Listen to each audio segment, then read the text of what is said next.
In this video, I'm going to explain how music marketing gurus on YouTube are lying to you, how you're buying into a scam, and what you can actually do to build a career in music.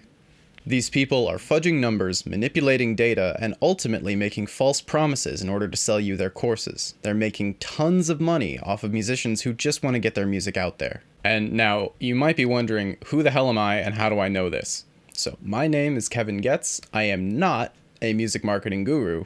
I'm a musician. I'm the lead guitarist and songwriter for a symphonic metal band called Mute Prophet, and I make a full-time living selling merch using Facebook ads, mostly. We don't rely on streaming, touring, posting to TikTok or Instagram or any of the other things that a lot of people on YouTube talk about as the way to build a career in music. And I'm not joking, some of you watching this right now probably have more monthly listeners on Spotify than my band does. However, here's a screenshot of my recent merch sales so you know I'm not lying to you.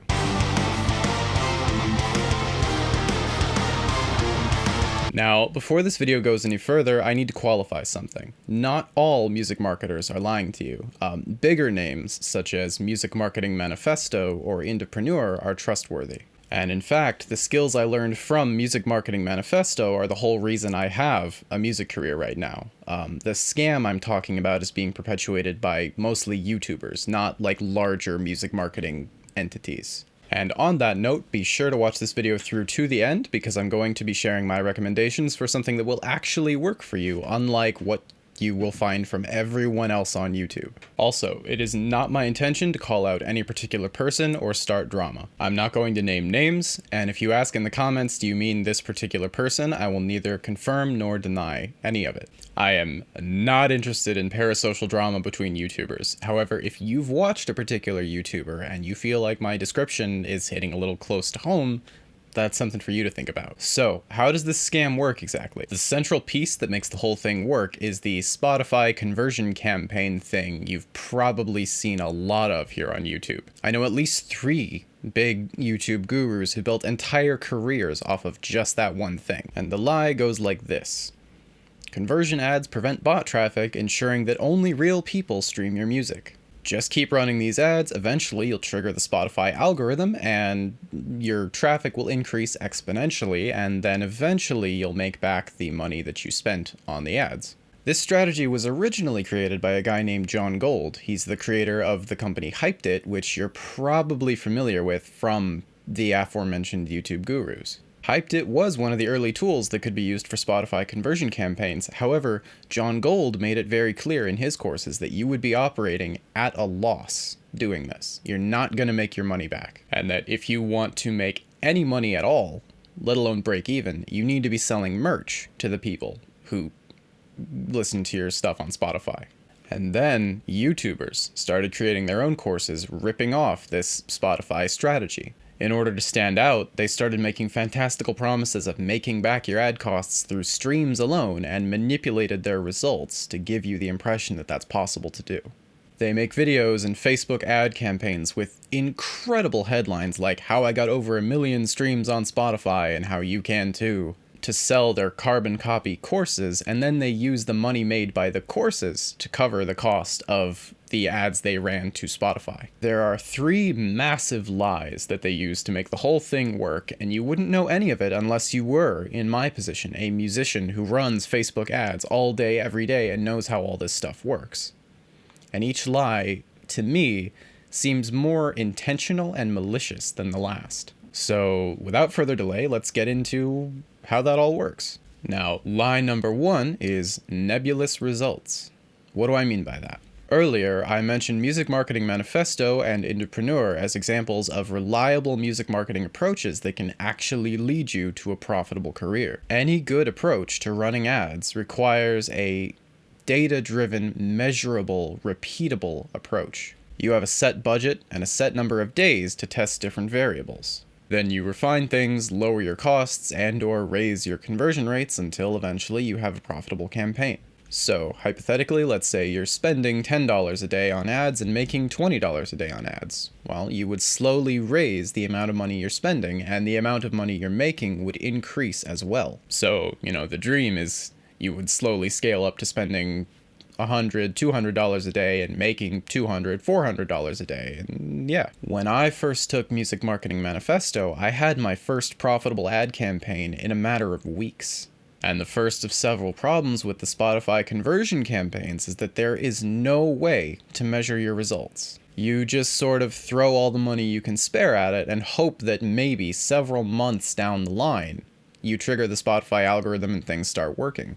But you can't immediately know whether that's going to happen or not. So you have no way to know if what you're doing is even optimized. And the reason that this is part of the overall web of lies I've been talking about is that the aforementioned courses on how to do this are sold with time-limited refunds.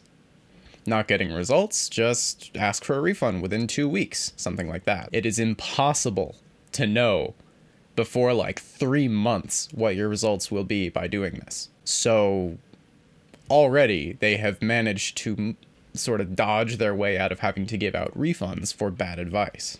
And it encourages a sort of hope and pray mentality where you have no data at all. So you're just sort of left just kind of hoping that it works and you have no way to know if it will.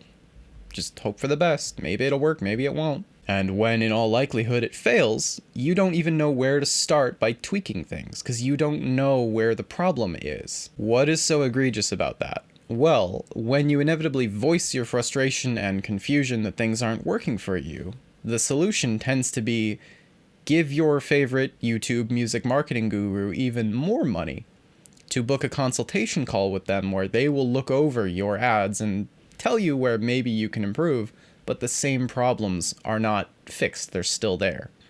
All you've done is lost even more money. So, of course, you still don't make your money back because that's impossible and they're not telling you that that's impossible. So this cycle continues. Eventually, the sunk cost fallacy kicks in and you're so deep down this rabbit hole that you don't know how to stop, so you just keep throwing more and more and more money at it. Or you conclude that there must be something wrong with your music in particular because this YouTuber says it can work. Or maybe you conclude that ads just don't work for musicians at all. And then you give up on the single most valuable tool that your music career could have had.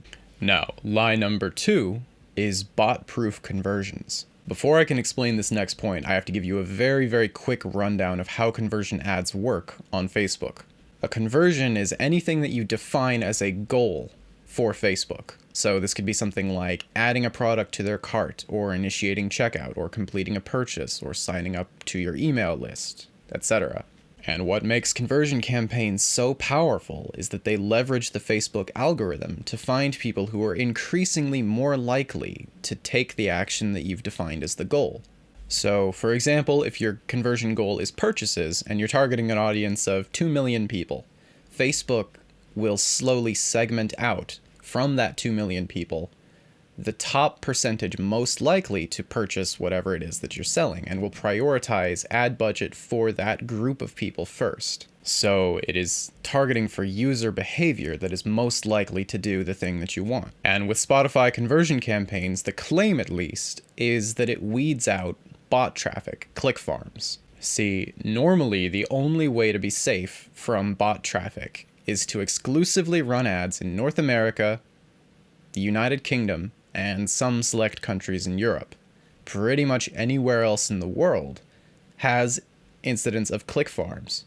And because Facebook by default will prioritize users that will give you the cheapest clicks, it will hone in on those click farm bots every single time. Now, the theory with these Spotify conversion campaigns is that bots aren't programmed to click through another link on another page to open something in Spotify. Therefore, only real humans will be taking that action. And slowly, Facebook will learn to avoid the bots altogether because the bots aren't converting, only the real humans do. However, this is absolutely not true. Bots can and do use Spotify all the time. How do you think those scam sites work that offer playlist promotion on Spotify? They have a network of bots that they send to Spotify to stream a track one time, and then that traffic just disappears because it wasn't a real person. And that's another thing that's so dishonest. The people selling you these courses are well aware of this. Everyone who runs ads to high bot population countries knows this. You see it happen. The streams stop coming in after you stop spending money on them. Even if you trigger the algorithm, that boost won't last. It all just kind of defaults back to whatever it was before you started running ads, because bots don't add your stuff to their playlists and listen every day like a real human would if they liked your music. Here's a screenshot of my streams to prove that, by the way.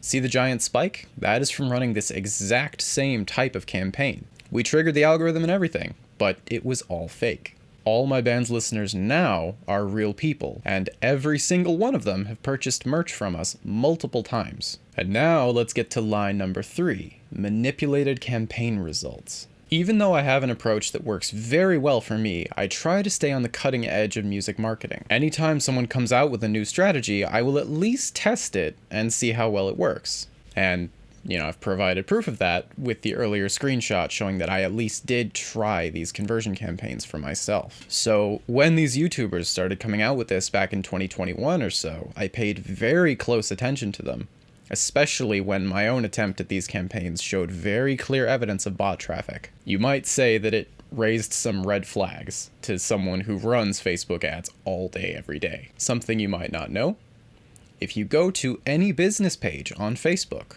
and you scroll over to page transparency, you can see ads currently being run by that page. And I've kept an eye on what kind of ads they're running over time.